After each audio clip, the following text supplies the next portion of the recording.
नमस्कार, मी Vaishali Satish Bhalerao, senior dietitian म्हणून कमलनयन बजाज इथे कार्यरत आहे। तर मी आज तुम्हाला एक महत्त्वाची माहिती सांगणार आहे की उन्हाळ्यामध्ये आहार कसा असावा।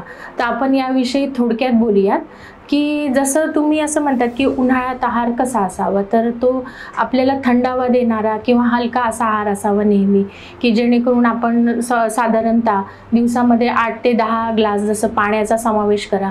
समजा आपल्याला डिहायड्रेशनसाठी वाचवायला, तर यामध्ये आपण थोडं थंड पेय सुद्धा ॲड करू शकतो जे घरी बनवलेलं आहे, जसं कैरीचं पन्हं, लिंब सरबत किंवा मग तुमचं नारळाचं पाणी, भाज्यांचे सूप।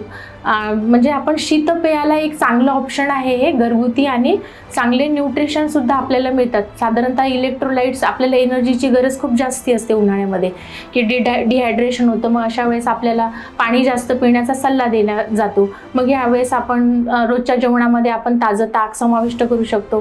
ताज्या ताकामुळे आपली पचनशक्ती चांगली होते आणि ते पचनाला पण आपल्याला सोपं जातं। आणि तसंच नारळाचं पाणी, नारळाच्या पाण्यामध्ये इलेक्ट्रोलाइट्स जास्ती असतात, पोटॅशियम वगैरे हे चांगलं असतं, जे आपल्या शरीराला ऊर्जा देतं आणि आपल्याला दिवसभर फ्रेश राहण्यासाठी मदत करतं।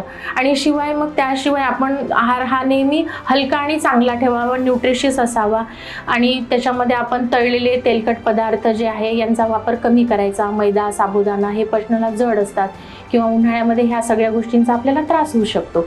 तर अशा प्रकारे सुटसुटीत, साधा, सरळ आणि भरपूर थंड पेय वगैरे असणाराच आहार आपण रोजच्या जेवणामध्ये समाविष्ट करावा।